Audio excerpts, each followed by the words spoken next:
sampah sembarangan. Udah tahu sampah biang masalah, buang sampah pada tempatnya lah. Iya ya, kalau bukan kita siapa lagi? Ayo kita buat Jakarta jadi bersih. Itu sudah mempertimbangkan bahwa cuma sayangnya ada daerah yang nggak tercover gitu, yang nggak tercover ini yang jadi. Ya kadang-kadang sama Pak, kadang-kadang rumah belum terbebaskan aja bisa menghambat Pak. Kita kesannya ini, ayo kita garap sama-sama Pak. Ayo kapan lah?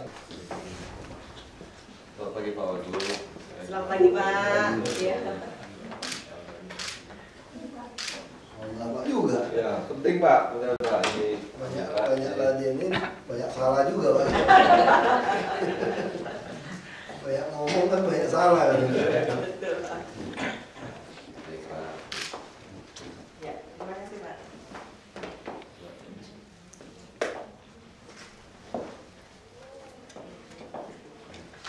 Mohon maaf mengganggu Pak. Kalau Pak, Pak Wagub. ini bukan ganggu Pak, Bapak kasih kita promosi. Kalau boleh Jakarta langsung Pak. dirancang gitu Pak. Baik Pak. Ini kami mau melaporkan Pak, kami dari BKPM dan dari Kementerian Perdagangan Pak. Nah, saya sendiri bertugas selaku Deputi Promosi di BKPM, didampingi oleh Ibu Endang ini, Direktur yang memfasilitasi promosi daerah, ini beliau. Kemudian ada Pak Simon ini Kepala Balai Besar Pendidikan Pelatihan Ekspor dari Kementerian Perdagangan, dan Pak Saiful dan Pak Vidya dari BKPM juga Pak. Itu kami ditugaskan, dan salam dari pimpinan Pak, dari Pak Mahendra dan juga dari Bapak Ibu Deputi yang lain yang sudah tahun lalu pada sekitar bulan-bulan ini ketemu Bapak juga untuk maksud yang sama gitu. Jadi kami ini kan sebenarnya bagian dari kegiatan besar tahunan yang dikoordinir oleh Kementerian Perdagangan Pak, Trade Expo Indonesia Pak, di tempat Bapak di Kemayoran sana. Itu tahunan, dan sejak tahun lalu itu BKPM diminta untuk membantu supaya tidak hanya dagang gitu, trade, tapi juga terkait dengan investasi. Jadi dibuatlah forum investasi dan perdagangan gitu, mendatangkan tidak hanya traders itu, buyers, tapi juga investor, potensial investor dari luar negeri. Selain juga tamu-tamu yang biasa itu adalah seluruh perwakilan RI di luar negeri, Pak Dubes, Pak Konjen, itu mungkin Bapak ingat tahun lalu gitu, dan perwakilan-perwakilan BKPM di luar negeri membawa investor gitu. Nah, kegiatan ini berlangsung tanggal 9 dan 10 Pak, forumnya itu sendiri. Tahun lalu kami diberikan kehormatan oleh Bapak kan bahwa diterima di Balai Kota ini malam sebelumnya gitu untuk dinner bersama Pak Wagub. Mungkin Bapak ingat dulu itu masih Pak Pak Mahendra sudah Pak Mahendra. Itu rupanya terkesan sekali para dubes gitu, para investor, ada sebagian mau datang lagi gitu. Kalau misalnya tahun ini Pak Wagub juga berkenan gitu untuk menyelenggarakan ini, wah sangat berterima kasih, dan itu akan diselenggarakan tanggal 8 Oktober sebelum tanggal 9 dan tanggal 10-nya acara. Acara di tanggal 9 itu sendiri rencananya akan dihadiri oleh tidak hanya Kepala BKPM tapi Pak Menteri Perdagangan tentu, Pak Menteri Perindustrian, Ibu Menteri Parekraf, dan IPMI. Kan di Kemayoran kalian itu Pak. Kalau zaman makan malam seperti tahun lalu Pak, ya investor-investor yang Jangan dia datang tiap tahun berpotensi aja. Iya, betul. Iya Pak. Nah, itu yang menyedihkan Pak. Iya, betul. Iya. Itu yang menyedihkan. Kemarin profesor dari Korea Selatan ngajar bahasa Indonesia, dia tanya salah satu pertanyaan gitu kan. Saya 37 tahun yang lalu, waktu saya pertama belajar bahasa Indonesia, dosen saya bilang, kamu mesti belajar bahasa Indonesia karena Indonesia ini negara yang berpotensi besar, kamu pasti diuntungkan. Ya ngomong gitu. Sekarang saya ucapkan kalimat yang sama kepada mahasiswa saya. Dan pertanyaan saya, apakah mahasiswa saya ketika jadi dosen akan mengucapkan kalimat yang sama lagi nggak? Ada mahasiswanya. Wah, itu ironisnya kita tuh, Pak. Betul. Kita hanya selalu mau berpotensi. Ya, Ya, betul. itu ironis. Sama kayak Riau, kita pergi Riau gitu ya. Minyak atas ada, minyak bawah ada, semua ada. Pipa gede-gede lewat rumah jeleknya itu minta ampun. Kalimantan juga begitu kan? Papua apalagi? Ya itu persoalan kita. Makanya saya bilang kadang-kadang bukan saya bilang nggak mau tuh nggak terima lagi tahun kedua tuh kan. Saya kadang-kadang malu kalau tahun kedua tuh ngomongnya sama juga gitu. Progres kamu ini apa? Itu yang bahaya tuh. Sama kayak orang suka tanya kan, kamu pengalaman kerja berapa tahun? 20 tahun. Oh kelakuannya sama. Oh ternyata dia 20 tahun pengalaman kerja itu bukan 20 tahun. Tetap pengalaman kerja tahun pertama diulang 20 kali. Ini yang kuat. Itu kalau diulang 20 kali. Nah, kami lagi coba PTSP nih Pak. Memang ada perlawanan. Kita, saya belum sempat ngomong ke Pak Mahendra juga. Kita udah cari satu formula yang mungkin ini satu terobosan. Selama ini PNS, kepenerimaan PNS, CPNS, itu kan ditaruh di semua SKPD yang merekrut. Saya nggak mau sekarang. Semua PNS yang baru direkrut masih CPNS ditempatkan di PTSP, di BKO kan istilahnya dari SKPD-nya. Dia harus belajar melayani semua masyarakat. Kamu seperti orang bank. Nanti lagi siapin diklat trainingnya, kita pun lagi siapkan TKD-nya supaya PTSP bisa dapatnya di atas 10 jutaan berdasarkan pelayanan yang diberikan. Nah ini perlawanan dinas ini yang repot. Jadi saya kira mungkin saya butuh sampai tahun depan kalau ini semua didiklat jalan baik. Nah itu terjadi berantem kan. Kalau dia selesai masalah kan dapat TKD, tunjangan kinerja daerah ada, poinnya ada. Kalau dia tidak selesai, bisa dapat asal dia melaporkan siapa yang mempersulit dia. Sehingga saya adu udah. Ada yang mau, jadi saya tinggal bikin garis, yang mau ikut reformasi, yang tidak mau, ayo kita berantem. Saya jadi wasit. Nah kalau yang di sini menghambat, eselon yang menghambat 2, 3, 4, saya nggak ada lagi carikan dia eselon. Saya staffkan, saya pindahkan ke dishub jaga jalan atau kuburan aja udah. Nggak ada lagi eselon ke eselon. Nah jadi eselon 2 lagi kita naikkan gajinya setinggi mungkin nanti TKD ini. Supaya apa? Supaya saya harap presiden yang akan datang berani tanda tanganin PP Undang-Undang ASN. Saya bisa rekrut dari luar Pak. Jadi sebelum tahap rekrut dari luar, saya akan buka kesempatan ke seluruh kementerian. Karena di Jakarta sama di sekitarnya. Jadi seluruh kementerian yang terlalu banyak orang pintar, hebat, nggak dapat posisi, Anda bisa melamar ke saya. Dan saya yakin TKD gaji kami nggak kalah dengan swasta. Hari ini PNS kami yang baru masuk saja 6 jutaan gajinya semua. Nanti kali 6 juta, tambah honor-honor lagi. Di Jakarta ini saya nggak pernah takut. Nah, saya boleh ngancam kita mau pemecatan, banyak staff, tawarkan dia pindah. Saya yakin kalau saya buka PNS seluruh Indonesia, apalagi yang Jabodetabek juranya masih tertarik pindah ke Jakarta. Betul. Di kementerian-kementerian juga masih banyak orang yang pengen bekerja, pasti orang mau pindah. Kita pindah aja semua, baru bisa jalan. Nah, saya tahun ini kita jamu Oktober ini sebetulnya saya nggak ada nambah apa-apa sudah. Yang saya nggak mikir, kau makannya oke. Itu juga nggak lakukan apa-apa sebetulnya sekarang. Infrastruktur masih payah. Dan saya baru bicara sama country manajernya Asian Development Bank. Dia bilang properti invest properti di Indonesia itu nggak pernah turun. Karena belum mature market kan. Kalau invest di Singapura, Hong Kong, Amerika, Australia bisa tiba-tiba bangkrut kita. Tiba-tiba jatuh. Kalau Jakarta kan terus naiknya teng, paling dia naiknya agak dikit, tapi trennya naik terus, nggak pernah turun tuh malahan, bukan naik terus, cuma naiknya kencang sama pendek aja gitu. Dan kita masih under value dibandingkan negara lain, ASEAN tahun depan.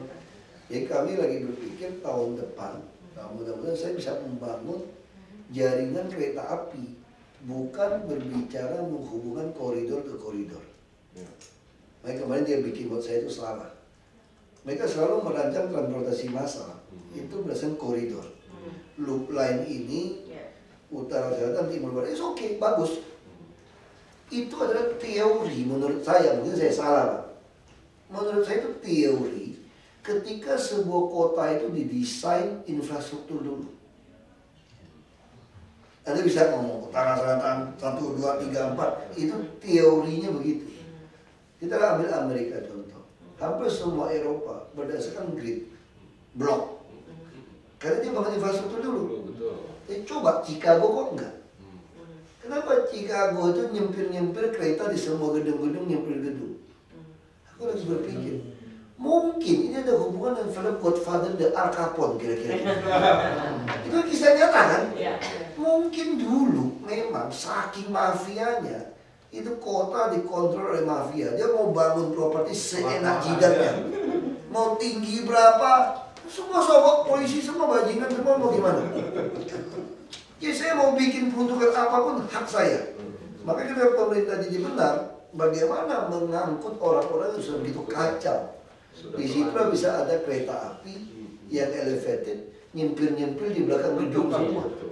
Nah, sekarang saya pikir Jakarta mirip nggak kekacauannya itu? Gedung seenak itu semua. Nah, makanya saya bilang, saya mau bukan grid, bukan pakai utara selatan timur barat. Saya ingin ada desain buat saya. Semua gedung kantor yang tinggi-tinggi semua, termasuk museum, termasuk stasiun-stasiun, saya mau bangun light rail transit, bukan heavy rail. Jadi saya bisa gunakan jalur hijau, sungai segala macam, hubungan itu. Mau belok-belok, nyempil-nyempil, asal jangan jalur utama, jalur servis saja. Lalu duitnya dari mana? Kalau sampai mau 30 triliun, mau 50 triliun, gampang saya bilang. Jakarta kalau Pak sewa toko, Pak, 1 meter persegi, setahun 25 juta loh. Kalau kita kasih dia hub connecting punya elevated kan jadi sky bridge yang masuk stasiun. Kalau saya punya 500.000 meter persegi gara-gara ada banyak stasiun-stasiun seperti itu, 25 juta langsung 10 T, 12,5 T. Betul kan? Ya enggak 500, ya kalau dia 200 enggak 7,5 T. 7,5 T. Setahun. Kalau saya kasih hak Anda sampai 30 tahun, masa Anda nggak mau bangunin buat saya? Malah saya kan bilang setelah tahun kelima mesti bagi hasil sama saya di properti. Setelah ini kembali. Lalu kita akan manage ini. Nah kalau ini bisa jalan Pak. Sebelum 2018 kita sudah punya sistem transportasi massal yang menghubungkan semua bandara. Nah, saya main dengan perumahan. Pusat mau buat kereta ke bandara. 2017 baru mulai. Itu pun walau lama. Udah ngomong udah lama. Jadi saya dengarnya udah lama sekali itu. Mau elevated. Aku juga udah lama banget. Saya di Jakarta dari tahun 81. Saya masih naik bus waktu kuliah, waktu sekolah SMA. Sama sekali Metro Mini masih yang itu-itu juga, Pak. Betul, kalau kita ngomong jujur ya. Wah, saya waktu naik bus itu, kalau naik bus itu kenapa saya semangat waktu saya kuliah naik bus Metro Mini ke Pulau Kepala Tengah. Saya suka senyum-senyum sendiri. Teman saya tanya, kenapa kamu gitu rajin semangat? Saya lihat yang naik bus itu rata-rata udah tua, saya bilang. Udah lebih tua dari saya. Ya, saya masih punya kesempatan, jangan seumur dia, aku masih naik bus kan. Aku berpikir begitu nih, gue sekolah rajin-rajin supaya gue gak naik bus kayak dia lagi. Ya saya berpikir begitu. Saya ada tetangga, udah tua itu, tante-tante. Terus saya kenalan di gereja, dia ngomong, saya ingat kamu banget dulu sekolah katanya. Kenapa? Kamu paling pagi kalau kuliah itu kamu semangat sekali jalan keluar dari perumahan terus jalan ke jalan raya kan. Kamu paling riang katanya bukan. Nah kenapa? Saya bilang tadi, karena saya lihat naik bus itu lebih tua dari saya gitu. Saya punya kalau dia belum tentu gitu ya. Nah ini kita mau rubah Pak. Kalau itu dirubah Pak ya. PTSP jalan Pak.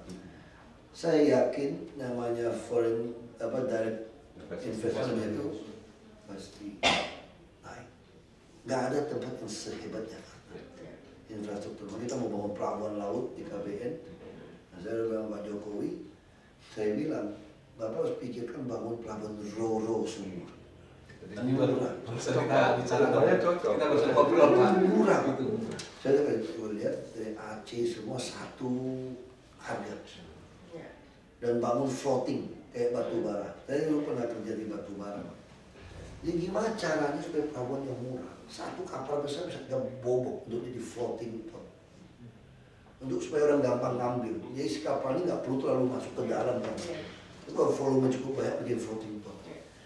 Roro paling bener Pak. Truk langsung naik semua. Ini Indonesia begitu gitu Pak. Satu harga.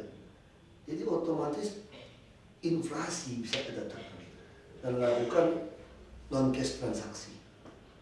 Jadi bisa monitor. Jadi dalam non-cash transaksi saya bilang lebih. Saya pengen bukan cuma kartu non-cash. Saya ingin ada data. Kayak film-film Hollywood itu loh. Kalau mau cari orang yang diburu, Pak. Polisi lihat dia belanja apa. Oh, dia baru beli baju di mall ini. Dia beli hotel gitu loh. Dia pakai kartu kredit ini. Ya harus belajar seperti film dong. Nonton film kan tujuannya belajar. Saya juga tahu Chicago juga nonton film, Pak. Puter-puter di situ. Enggak, saya pernah ke Chicago seminggu. Tapi saya nggak sempat ke downtownnya main. Ngajar di sana. Nggak sempet saya. Saya turun langsung ke hotel Holiday Inn yang di pinggiran bandara itu. Ya saya juga pikir, karena jalan-jalan. Aku nonton di YouTube juga mirip-mirip. Macet lagi kan? Mau weekend ini macet awalnya malah macet nggak deh. Nggak usah pergi deh. Aku sampai ke bandara, aku beli aja video tentang Chicago. Saya nggak pernah lagi foto-foto ke kota sekarang. Dulu saya suka. Aku goblok banget. Aku nggak nikmatin foto, kok nikmatin pemandangan di kamera gitu kecil nikmatin. Aku nggak mau foto Kosovo ini, aku beli aja foto orang lebih canggih Pak. Malam hari, tengah hari itu semua lengkapnya. Dia lebih bagus. Mereka mau jalan-jalan teman yang pegang kamera Pak. Supaya ada foto saya dulu. Saya pegang kamera, ada foto dulu. Lu aja yang pegang kamera yang rajin. Gitu, kamu yang pegang kamera, kok di foto aja meja aja. Kalau boleh pemandangan beli aja Pak. Itu lebih bagus Pak. VCD, DVD, apa udah ada soft copy. Saya kalau jalan-jalan beli itu aja Pak. Beli. Postcard gitu ya. Bahkan saya udah punya ide baru sekarang Pak. Kalau ke ruangan kerja saya bisa ketawa Pak. Saya mau beli akuarium Pak. Saya suka lihat ikan Pak. Diskusi-diskusi yang cuci sendiri mahal. Mau gitu lebar bisa 100 juta lebih. Kasih makan ikan lagi, ikan bisa mati. Ikannya itu ganti mulu. Aku beli screen saver aja dah.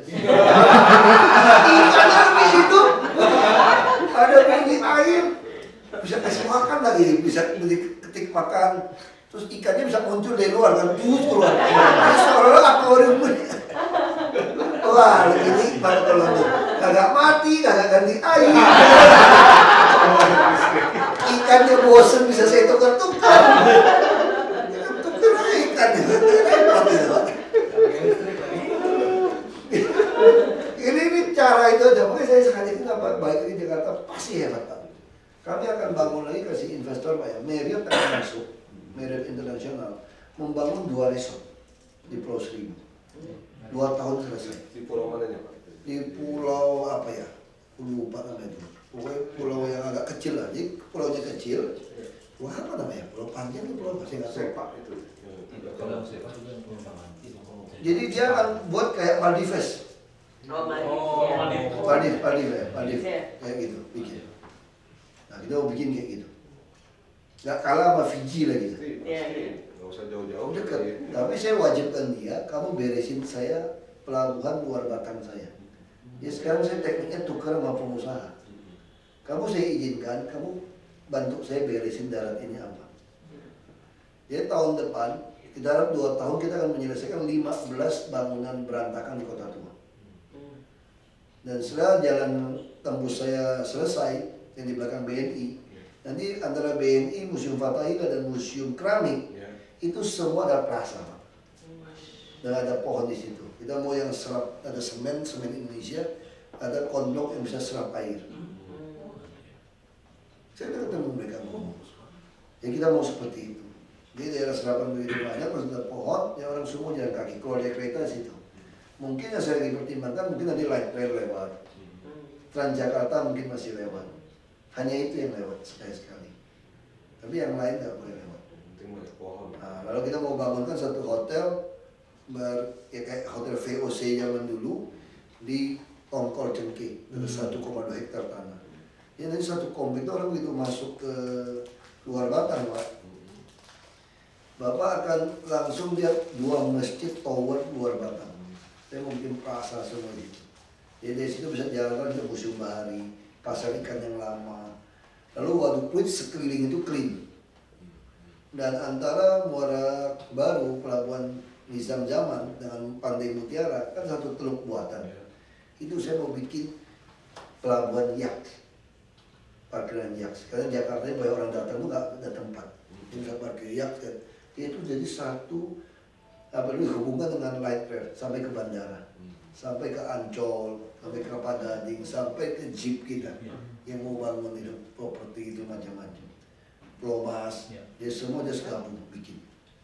Jadi seluruh kota itu orang betul-betul masuk Jakarta, dia parkir mobil di mall manapun, dia bisa naik kereta ini keliling. Nah, jadi saya yakin semua akan naik. Saya yakin Jakarta ini asal kita nekat-nekatnya dikit. Dampaknya nilai properti juga naik. Wah, biasa makin mahal lagi. Makanya karena itu Pak, kita harus menyediakan rumah susun yang banyak, yang tidak boleh dijual dan tidak boleh diwariskan kepada cucunya, hanya kepada anak, menantu dan pasangan. Nah, saya yakin dengan ada beasiswa pendidikan, ada pasar rakyat yang dibayar harian, ada PKL yang kami tata, kami latih sebagai inkubator. Jadi Monas bahwa kan kita buka bawah tanahnya untuk PKL kita latih.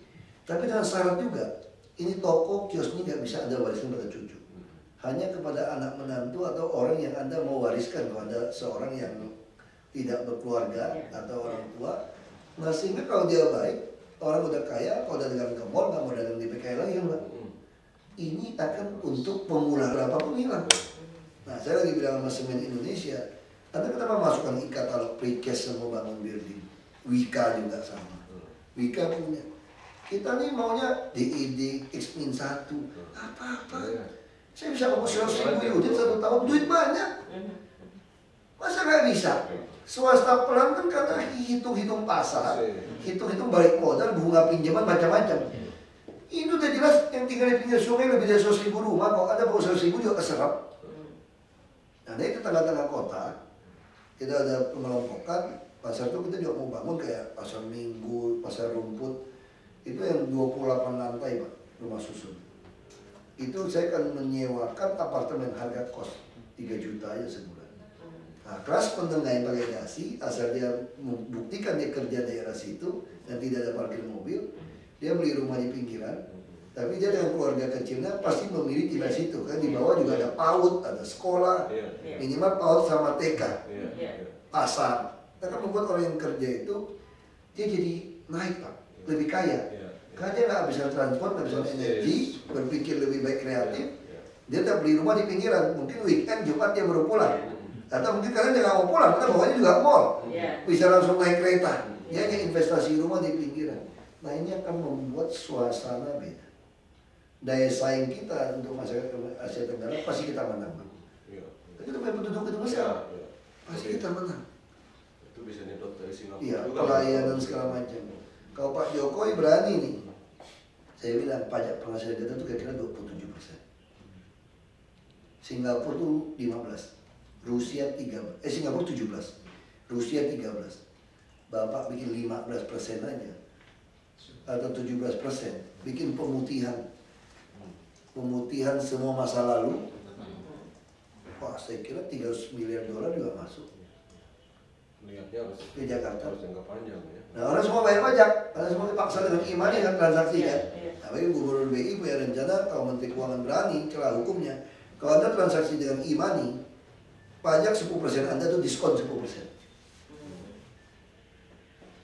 Sehingga itu apa? Selain untuk supaya biaya bank jadi murah, biaya uang jadi murah, sekarang 5 juta triliun cash.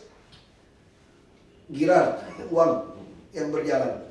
Kalau saya hemat seperti itu, bank kita masih bisa turun pinjaman. Dan saya yakin kita bisa monitor orang. Nah, dari orang korupsi. Kelihatan kan? Dan semua orang bayar pajak. Kalau transaksi uang ada sekian, terus orang miskin pun saya bisa baca. Saya bisa tahu persis orang ini miskin atau kaya loh. Dari mana? Dari belanjanya dia, ketahuan. Bayar sekolah dia ketahuan. Income-nya berapa. Sehingga transfer uang pemerintah ke rekening-rekening bank ini jelas. Kalau dia ngaku kaya, dikejar pajak. Dia tipu, pidana. Nipu perbankan ini. Jadi kontrol rakyat itu jadi mudah. Sama seperti bus yang sederhana. Saya bilang sistem e-money sekarang saya nggak puas. Saya desak mereka bikin. Kemarin di dalam sambutan saya nggak terlalu enak bilang e-money Anda cuma alat bayar. Saya nggak mau alat bayar. Saya mau kayak film Hollywood itu loh. Tahu siapa yang nempel. Misalnya contoh gini. Ini adalah harta bus. Ini harta jempol, harta kelingking. Nggak ada tengah, telunjuk, manis. Kalau saya pakai e-money yang betul-betul ada data saya, Pak. Saya naik bayar kan, saya masuk pintu kan masih saya tempel kan.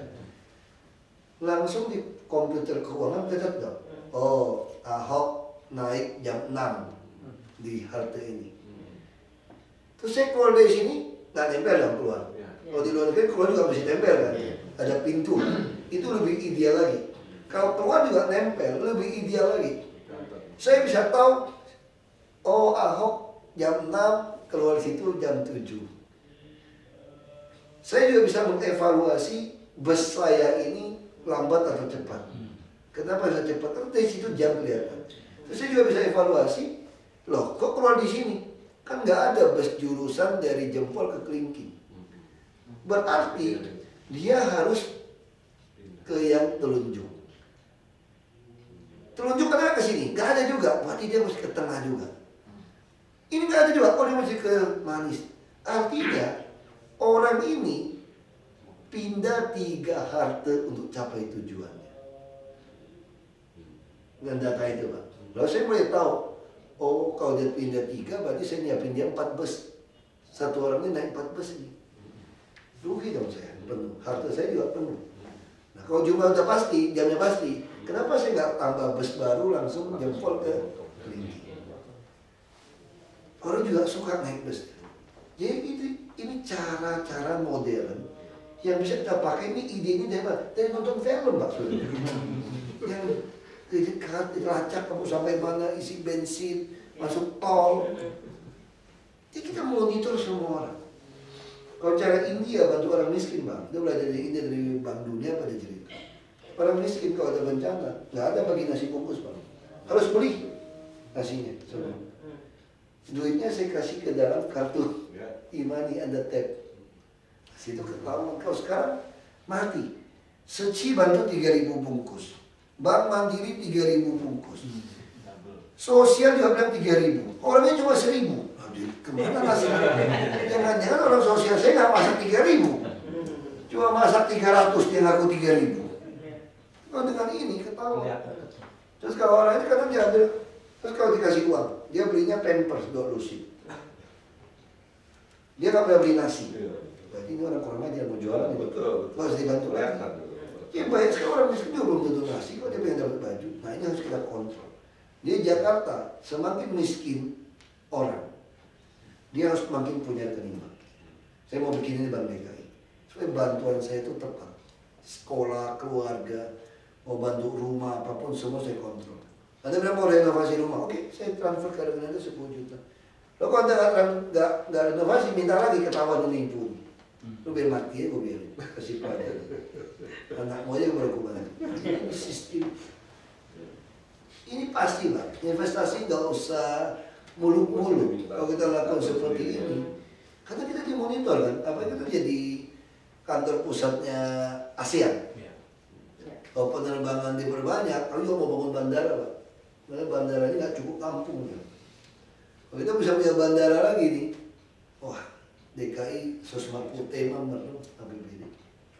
Merem, Pak. Saya bisa kasih beasiswa semua orang nggak mampu kuliah semua. Untuk nyongsong 2025 ya bonus demografi ya, 10 tahun mesti beres. Duitnya banyak. Nanti pasti ada juga cara untuk mencegah nggak semuanya bisa berbondong-bondong nanti kan Pak ya? Nggak bakalan Pak. Itu caranya cegahnya apa? Saya nggak ada lagi operasi justisi. Semua orang boleh berbondong-bondong ke Jakarta, saya buka. Silakan, seluruh dunia mau datang ke Jakarta silakan. Asal Anda nggak ada tempat umum untuk nyewa 5.000 sehari sekarang. Kalau Anda datang mau ngadu nasib, kalau duit pas-pasan tinggal sama siapa? Pasti sama saudara atau teman. Asal jangan sewa 5.000 pinggiran kereta ya, kasih listrik gitu ya. Saya bongkar terus ini. Kalau tinggal sama saudara, masih suruh cuci mobil, ngurusin anak, jaga rumah sih dia biarin, belum dapat kerjaan. Tapi kalau udah gak beres terus, kayaknya lu pulang kampung. Sederhana kan? Nah kalau nggak percaya nih ibu-ibu nih masih tahu semua nih. Lebaran, apa pesannya kepada pembantu? Jarang saya dengar nanti hati-hati di jalan apa jangan sampai apa jarang tuh. Jangan bisa saya dengar harus kembali tanggal berapa? Ya jangan ini ya. Itu pertama, itu kedua. Kalau ada saudara teman diajak ya. Pernah nggak yang diajak itu nggak keserap? Keserap semua. Saya bujang apa pembantu saya datang bawa temannya banyak makan minum, besok udah hilang semua. Sama, kenapa? Duit sekarang lebih gila istri saya lapor. Itu tetangga depan rumah anak saya yang lama. Kasih tahu tuh sepupu saya tinggal di rumah. Dia ada 8 pembantu nih. Mau nggak? Istri saya nggak sempat call dia lagi. Besok perlu call dia lagi kan. Tinggal 1 orang, 7 udah keserap. Terus ongkos bawanya 800.000 sekarang Pak. Dan ini bukan trafficking, bukan jual orang, ini kerja. Dan seperti ini saya kasih. Dan pembantu sekarang nggak kecil gaji lu. 1,2 juta minta ini semua. Ini bagus. Dia tanggung makan, tanggung tidur. Yang nggak boleh tuh ngadu nasib di pinggiran. Nah sekarang orang kuliah ke Jakarta boleh nggak berbondong-bondong? Boleh. Turis datang bondong-bondong boleh nggak? Wah, investor bondong-bondong datang boleh nggak? Boleh. Nah jadi yang datang ngadu nasib nggak punya apa-apa boleh nggak? Boleh saya bilang. Mungkin idenya, kreatifnya, kerja kerasnya, jujurnya dia, ini akan membuat kota ini jadi hebat. Yang penting saya menyediakan tempat buat dia. Banyak ada PKL. Sekarang PKL kalau bentuknya yang bagus Pak ya. Saya kasih KTP DKI itu Pak. Nggak ada ngurus-ngurus, nggak mau kasih lu KTP. Asal 3 orang saksi, kenapa? Nanti gua kenain pajak penghasilan, 20% buat saya Pak. DKI, kenapa nggak mau kasih orang KTP DKI? Saya malah kalau bilang perlu yang tinggal di Bekasi, Tangerang semua, di Banten semua, Jawa Barat. Jangan lupa KTP dan DKI deh. Supaya waktu kamu kerja di Jakarta, dipotong PPH dan 20% masuk DKI. Jadi nggak bisa begitulah, kita bagi-bagi. Ini mah kita ciptakan yang baru. Mindsetnya tapi harus begitu ya, mindset kreatif. Jadi sama sekali orang ribut sama saya mau beli 100 lagi bus tingkat gratis. Sepanjang jalur utama setiap 10 menit keliling gratis bus tingkat. Rugi, swasta rugi. Saya kan pemerintah. Dia duit bagus, dia senang. Orang turis datang, dia belanja apapun 10% kena pajak pembangunan, langsung pum masuk ke uang saya. Orang tanya mas Eko, kamu punya 120 triliun mau ngapain? 16 jalan tol Pak, itu hanya bangunnya 40-an T Pak. Saya masuk sini 41 T, sekarang 72,9 T, itu bingung. Kalau nambah lagi ya 150 T Pak. 45 T Pak, kamu 3 tahun, 5 tahun, gue setahun gue cemplungin bangun. Nah saya nggak mau bangun tol. Kalau ada bangun bos 3 lantai lagi nih, semua layang semua, gue kenakan IRP Pak. Naikin tarif, gak mau minta menteri perhubungan. Terus aku bisa naik turunin, kapan sepi gue turunin supaya orang mau lewat. Kapan padat gue naikin. Terus duitnya gak kena pajak penghasilan, gak pakai PT BUMD dong. 100% tung masuknya Pak. Kaya Pak, kalau Bapak punya tol Pak, pokoknya saya ancam nih yang BUMD kita nih. Lu kalau 3 tahun gak beres 16 tol gue nih, gue usir lu, gue bangun sendiri. Gue pasang IRP, tum masuk di satu mobil, masuk potongan terus. Kaya DKI saya bilang. Saya bisa subsidi semua nanti. Kenapa masih pakai PT? Nah ini pemikiran gitu yang orang anggap nyeleneh. Saya bilang terserah, biar sejarah yang akan membersihkan nama saya. Kata bukan lo begitu. Kamu boleh salah paham dengan saya, tapi nanti kamu akan bilang, oh bener lo. Lo bener lo. Nah itu yang mau kita lakukan sekarang. Pasti Pak, Bapak harus yakin Pak, investasi ini pasti. Saya semangatnya itu Pak, tiap pagi saya jam 7 udah datang ke kantor. Sampai Pak. Karena ini potensi besar. Ini kota besar, potensi besar, dan peluang kita besar. Nah belum lagi kalau kita bicara 2045. Nah dunia butuh kira-kira kata kajian apa aku lupa. Tambah daratan 30% dari sekarang. Untuk mencegah 2,5 juta orang tidak kelaparan. Karena bumi ini tambah rusak, tidak mampu menyumbang. Jadi potensi kita adalah laut. Untuk reklamasi dan nabati semua protein itu di laut. Nah, kita pikir Australia, Eropa, Amerika, Cina semua ini daratan besar. Nggak dibutuhkan kapal induk jalan. Singapura mau uruk namanya. Kita dari Jawa di Jakarta Pak, Bapak uruk setengah mati Pak, belum sampai Pulau Seribu loh Pak. Kalau sampai Pulau Seribu uruk setengah mati, belum sampai Belitung Pak. Uruk setengah mati lewatin Belitung pun Natuna masih jauh banget. Itu kalau diuruk sampai ke Kalimantan Pak, 3 pulau Jawa bisa ditaruh 3 Pak, baru pas kira-kira. Nah kenapa gampang uruk situ? Karena ini adalah lempeng benua. Jadi dari Jawa ke atas sampai Kalimantan ini adalah benua. Nggak ada ceruk yang dalam, beda dengan lempeng samudra selatan. Negara lain itu semua lempeng samudra, contoh samudra, benua, samudra. Kita ke atas ini semua ini lempeng benua. Nggak ada gempa bumi, nggak ada sesar, nggak ada apa istilahnya apa ya, menekukan lempeng samudra ke lempeng penunjaman ini. Nah, jadi itu semua potensi luar biasa. Apa Jakarta Pak, laut ada, semua ada Pak. Ini Jakarta ini kalau diberesin pelan-pelan semua ya. Cuma hadapin itu tadi, oknum ini, TNI, Polri, preman itu macam-macam. Itu aja Pak, tahan-tahanan aja Pak. Tiap hari bawa olahraga Pak. Didukung Pak. Untuk mesti olahraga supaya otot ini kaki kuat. Untuk apa? Untuk lari Pak.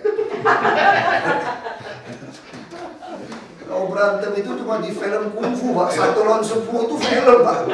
Nggak ada Pak 1 lawan 10 Pak. 1 lawan 10 nembak aja nggak keburu Pak. Kalau sekolah pegang senjata kamu cabut pistol, isi 15 nggak keburu kamu nembak. Nggak keburu kamu ditembak duluan. Itu film Pak. 1 lawan 2 aja bisa-bisa dia tembak kita duluan Pak. Itu kan di film aja Pak. Yang latih kaki bukan untuk kungfu, bukan untuk lari Pak.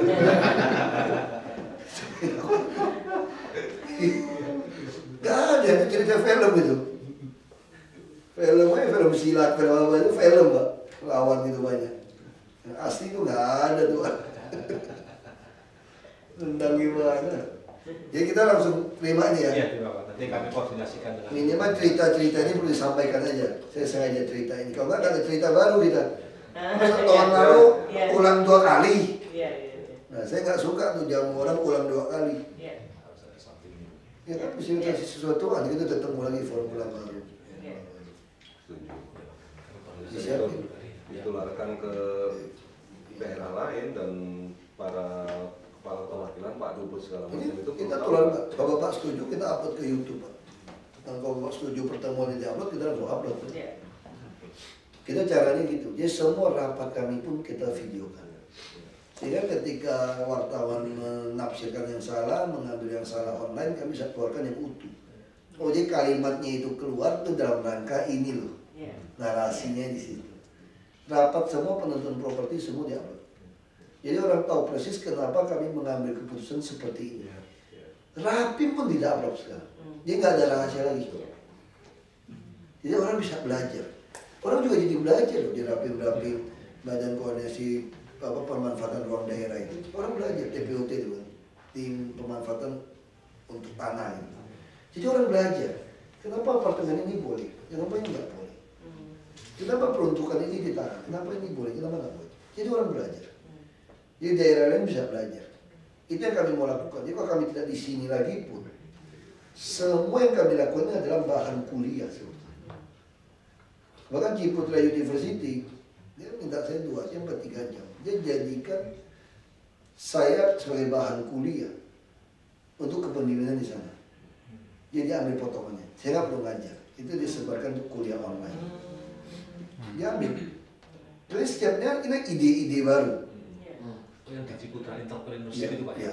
Jadi ide-ide baru ini bisa Anda perdebatkan kalau Anda profesor, Anda doktor. Kalau Anda nggak bisa perdebatkan, berarti disertasi saya lulus. Ide saya ini lulus. Saya undang misalkan dari UI, dosen sosiologi datang. Sama mahasiswa S1, S2, S3. Konsep penataan kumuh saya gimana? Resettlement gimana? Saya sampaikan. Kamu tanya. Kamu tanya, saya bisa jawab, terus kamu diam, berarti saya menang dong, kira-kira gitu. Saya jadi dosen kamu, kalau saya kalah saya jadi murid kamu, kira-kira gitu. Jadi gampang, ini semua kita rekam, jadi orang bisa belajar. Bahkan ada pengakuan dari email masuk atau SMS masuk dari Jepang ya, yang lihat tampangnya sih agak sedikit ekstrim gitu, agama gitu ya. Dia lagi ambil S3 di Jepang.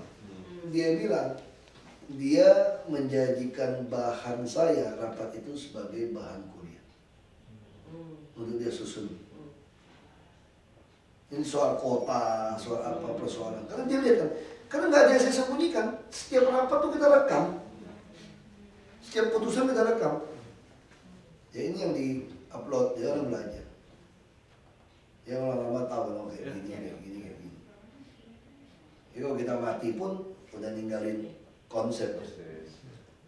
Ada sesuatu kan yang baru kan. Teman saya yang kaya bilang, hati-hati lu dibunuh orang bang. Saya bilang gini, mati itu kan di tangan Tuhan. Kalau udah takdir dibunuh orang, pasti dibunuh orang. Nggak bisa gue geser-geser itu. Udah tentuin dari dulu saya lahir. Bedanya apa teman saya? Kalau kamu kaya mati, mungkin cicitmu pun nggak ingat kamu lagi, kamu nggak warisin harta. Apalagi orang lain. Kalau saya mati lagi lakukan tugas, mungkin 100 tahun, 200 tahun orang masih tahu siapa saya. Jadi kamu nggak bisa beli cara mati saya teman-teman. Gitu. Jadi saya untung loh gitu. Lebih untung. Gak bisa orang kaya beli cara mati kita, mana bisa. Ini suasana suasana betul-betul bagus. Kita nanti akan tindak lanjuti yang terkait sama ini. Tadi ngobrol-ngobrol di awal sudah sejalan. Saya jangan minta yang mau ada Pak Pranto sampaikan apa, mesti sesuatu yang baru soal Jakarta. Jangan ulang tahun kedua ini. Itu sih senang Pak, jamu itu. Duitnya banyak Pak, tenang aja Pak. Jadi sekarang Pak, itu ironinya manusia Pak. Waktu saya kuliah Pak, Bapak tahu Pak, baru buka Hanamasa Pak. Di Wahid Hasim itu, yang sekarang jadi hotel itu. Bukan cabang, yang ke Grogol. Saya kuliah di Sakti. Biasa kan, anak-anak makan. Waduh, rasanya itu enak. Waktu kuliah juga mana Pak? Kentucky Fried Chicken Pak, sama Gelair Pak. Ada Swenson es krim, di Sleepy kan, sepi.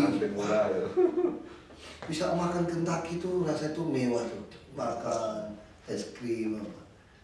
Jepang apa itu udah Hanamasa udah mana ada restoran Jepang, mana bisa kan Nippon kan, yang di Sultan itu mah kelas Sima, oh itu berat punya deh, itu mah cerita berat itu. Tapi kayangan mah lebih berat lagi.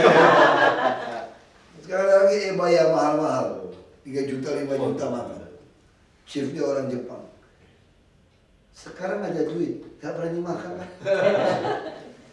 Dokter bilang, kolesterol kamu kayaknya gak boleh makan daging merah ya, ada berapa bulan. Gak boleh makan durian ya. Durian dari Singapura juga gak berani makan. Karena usia udah. Itu ironinya manusia. Waktu nggak ada duit, pengen semua. Masih bisa lagi ya, nggak bisa beli. Itu akhirnya membuat orang Barat berpikirnya yang ekstrim. Mau jalan-jalan, mau makan, mau apa, ngutang aja pakai kredit card. Emang gue pikirin, mumpung gue masih bisa. Nanti kalau orang Asia kan enggak kan? Simpen, gitu ada cucu. Udah kaya raya, udah tua nggak bisa jalan. Jadi lebih pada orang Barat juga kan? Ini ekstrim kan? Ngutang dulu pakai kredit card kan? Jalan-jalan, pulang belum bayar.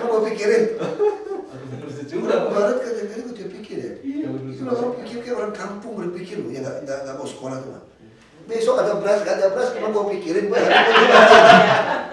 Kita orang kota terlalu pintar gitu Bang. Simpannya gimana, deposito gimana, asuransi gimana. Orang kampung nggak pernah pikir itu. Mati-mati aja, anak mau gimana, nanti dia adjust sendiri. Orang barat juga gitu kan. Lu udah kerja jadi bos, lu mesti cari makan sendiri, kerja sendiri, gua mau urus. Rumah gue gue jual aja. Dan gue sewa. Gue udah tinggal berdua, gue sewa aja. Kalau istri kurang bagus, gue ganti lagi. Jadi orang barat, orang sekarang lihat orang barat tuh. Tua-tua, jalan-jalan, pasangan bahagia. Lu tanya dulu, itu growing all together apa belum meet up together? Meet up all together. Lu masih cek, itu yang jalan-jalan dulu kan honeymoon itu. Karena baru pacaran dia. Ya, saya kan diundang ke Amerika 3 minggu waktu Obama konvensi. Jadi saya titip di rumah orang Amerika. Di New Hampshire, negara bagian sepi. Gak ada pagar. Orang tua 70 tahun lebih, 76 tuh bro, pensiun. Rumah gede bagus, ada taman, dia pandangan sosial. Dan siapa itu begini sama saya ada kejutan buat kamu. Kejutan apa? Pacar saya mau datang. Langsung dasar orang Indonesia kan? Ini pasti umur 20 atau 30 dia orang kaya. Pasti pacarnya yang muda nih. Sekarang Pak, turun ada mobil datang, diantarin. Nenek. Yang nganterin cucunya, yang nganterin neneknya pacaran. Datang, duduk berdua, ya, pegangan tangan, ngobrol, minum teh, kamu kan di rumah dia kan. Kamu pikir orang barat itu nikmatin hidup. Dari muda udah gak mikir ya depannya. Kalau orang kita kan makanya jadi ekstrim. Kita juga terlalu munafik, terlalu tabu cerita macam-macam. Kita menikah rata-rata sama-sama bego gitu loh. Ya beli kucing dalam karung, orang barat enggak tes dulu pas apa enggak. Kalau enggak pas gue enggak resmi nih. Kumpul kebo dulu kan. Kalau kita kan enggak, udah enggak pas nyari di luar yang pas. Itu yang pas. Kalau orang barat kok enggak pas ya udah cerai aja. Kita kan pegang firman Tuhan dong. Apa orang Kristen? Apa yang disatukan oleh Tuhan tidak boleh ceraikan. Pertanyaan kita, Tuhan yang nyatuin gua apa lu yang nyatuin sendiri? Kalau yang nanya masalahnya, itu masalahnya udah. Maka pendeta katanya nggak benar juga kadang-kadang. Kayak hidup nih. Itu masalah kita sebetulnya. Yang pendeta kita tuh masalah. Ngajarinnya nggak benar, nggak pernah ngajarin yang aneh-aneh kan. Iya, saya pernah ada diprotes tuh, pendeta dimusuhin, kenapa kan? Ya suami saya ada masalah. Jadi si pembantunya begini, pernah nonton film BM? Nggak boleh tuh, orang gereja mana boleh tuh. Kayaknya lu berdua perlu nonton tuh, supaya hidupnya lebih harmonis. Wah, bingung, begitu dilapor ke gereja, wah bisa dipecat. Itu masalah. Itu masalah. Makanya kita pengertian tentang apa ya, agamis, righteous itu salah menurut. Terlalu ekstrim kanan, ini terlalu ekstrim kiri tanpa Tuhan akhirnya. Nah saya ditanya, Bapak ingat ya ada anggota DPR yang nonton video porno paripurna. Saya sampai India ditanya nih, ya saya semua cerita. Anda kan agak lumayan lempeng lah gitu kan. Saya mau tanya gitu. Apa komentar Anda terhadap anggota DPR yang nonton video porno itu di paripurna? Semua pada diam. Semua mau bilang salah. Terus saya jawabnya sederhana. Dia lebih baik daripada saya. Kok bisa? Karena dia ketagihan nonton video porno udah hampir umur 50. Gue SMP udah lewat, gue udah lihat. Jadi gue gak bakal kejadian lagi kasih gue video porno. Gue mau lihat, kalau dia tuh ketagihan dia pengen lihat sampai paripurna pun dia mau lihat, gue bilang. Karena dia belum pertama kali lihat, gue bilang. Jadi dia lebih baik dari saya dong. Saya SMP udah gak bener ini. Nah, tapi saya bilang disiplin orang gak ngerti tentang righteous. Banyak orang berpikir manusia itu yang tidak berdosa itu adalah tidak pernah melakukan kesalahan. Mampu salah. Dia bukan nol, bukan plus minus. Saya selalu ngajarin anak muda, bukan plus minus. Tapi kita manusia tuh gini teman. Beda dengan properti naik terus nih, kalau pendek naiknya gitu ya. Kalau itu tuh naik turun, naik turun, naik turun. Tapi trennya tetap naik. Jadi yang pernah kita, orang yang namanya mengerti kesalahan, tidak mengulang lagi yang sama. Kalau kasih saya gambar porno, video porno, aku udah gak mempan. Aku udah lewatin persoalan pergumulan ini. Gitu. Jadi banyak orang gak ngerti. Banyak orang juga berusaha mengatasi dosa. Gak bakal bisa. Karena dari lahir Anda dari Adam Hawa udah jatuh dalam dosa. Kalau itu kamu bisa atasi dosa, bisa tidak berbuat dosa, Tuhan itu penipu. Tuhan yang bilang semua orang berdosa, maka kasih nabi. Kasih nabi juga berdosa kok. Saya kan begitu kan, masih bisa lakukan manusia. Nah kecuali Tuhan yang tidak berdosa. Nah kamu nggak sanggup lakukan itu. Baik kamu butuh Tuhan. Itu konsep yang kalau orang Kristen lebih pusing aja jawab sama saya. Kalau saya tanya orang Islam juga pasti jawabnya sama. Yahudi juga sama. Katolik sama. Pertanyaan saya, Nabi Daud masuk surga? Semua agama samawi bilang masuk surga, nah, mungkin bilang masuk neraka. Bisa diserbu FPI gitu kalau bilang Nabi Daud masuk neraka. Gimana mau masuk surga orang kelakuan kayak begitu? Ngambil bini orang, bunuh suami orang, jenderalnya lagi. Itu diampuni. Selesai. Udah selesai tau? Sempat menyesal, sempat bertobat, selesai. Tapi aja dia nggak sempat bertobat, mau mati. Dia panggil tuh si Sulaiman anaknya. Itu kan bijaknya Sulaiman. Ini anak dari istri orang yang diambil, ini anak Sulaiman.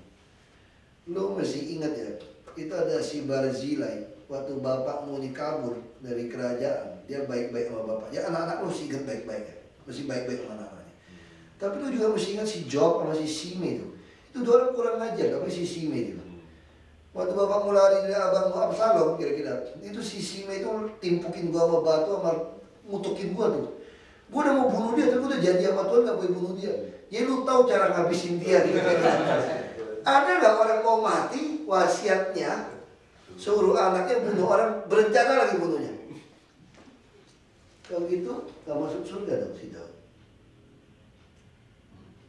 Nah itulah kebesaran Tuhan. Orang masuk surga nggak masuk surga itu bukan karena kamu berbuat apa. Hati kamu. Kamu kenal gak? Kamu ngomong gak sama Tuhan? Gue butuh lu Tuhan. Kalau ada lu gue gak sanggup. Aku gak sanggup untuk melawan ini dosa. Karena makin ku lawan, yang gak pengen ku perbuat, itu yang ku perbuat. Nah kalau orang udah gitu, dia bisa istilahnya apa? Jadi bosen gitu. Gak pengen, jadi gak ada perasaan itu. Gak mampu, kok mungkin tahan, gak mau, makin gila. Makin tahan, makin gila. Saya punya istri, abang bapak saya tua, ada 4 tua cewek ini. Tukang judi, itu ceki. Satu meja pasti 4 orang lah. Ceki, ada jarum, ada gambar-gambar Cina punya itu. 4 orang. Kalau satu orang nggak main, nggak bisa main dong. Mesti 4 orang. Satu hari, ini ada penginjil yang pintar datang ke sini, ini tante saya nih, abang bapak. Naik ikut ke gereja. Enggak, saya nggak mau gereja. Karena aku demen judi. Aku nggak bisa kalau nggak judi. Si penginjil muda ini pintar. Nggak apa-apa, karena anak mantu semua Kristen nih. Lu datang aja nyanyi-nyanyi, dengerin. Nanti pulang judi lagi nggak apa-apa. Oh boleh ya? Nah ini penginjil modern ini. Wah dulu kan judi dosa, masuk neraka lo. Ini enggak. Lu boleh judi nggak apa-apa. Yang penting pakai datang. Habis itu lu pulang lu judi lagi. Oh gitu boleh, ayo kau mau di mana? Wah dia pergi, pulang gitu. Makin pergi. Dia nggak pengen lagi tuh main. Begitu nggak mau main lagi, temannya kan ada teman tau. Lu kenapa nggak mau main? Sorry nih, kok rasa aku udah malas ya bilang. Tiba-tiba nggak ada rasa itu. Tiba-tiba kenapa? Cari tahu. Lucy ke gereja, makanya jadi Lucy. Aku jadi berubah dong. Berubah kan. Nah akhirnya 3 enggak. Aku suka, aku nyanyi. 3 penasaran. Hebat apa sih itu gereja nyanyi-nyanyi bisa berubah. Dari muda sampai tua bisa berubah. Terus 3 itu pergi. Dengerin juga. Akhirnya 4 nggak main, cuma duduk di toko, liatin orangnya jalan ketawa-ketawa. Sampai meninggal nggak judi lagi. Itu sebenarnya fakta ya. Sampai dia meninggal. Ini fakta. Itu arti orang temukan Tuhan. Kalau dia bilang nggak boleh, dia lawan. Selesai. Anda boleh. Nanti Anda akan temukan sendiri, Anda tidak mau. Itu seperti itu. Mungkin saya yakin sama sistem kita, semua ini sama. Manusia semua sama, mau bangsa apapun sama. Ya kita men-treatnya nggak mirip kan. Ini investasi, sama. Ilmu-ilmu itu semua digulung-gulung, nyambung kok ilmunya kok. Ya kalau gitu, saya cerita terlalu banyak. Semangat kali. Saya mesti siap-siap paripurna. Oh, siap. Terima kasih sekali, Mbak. Terima kasih Pak. Ya kan Jumatan semua. Ya. Ya. Ceramah udah dulu aja tahu sih ya.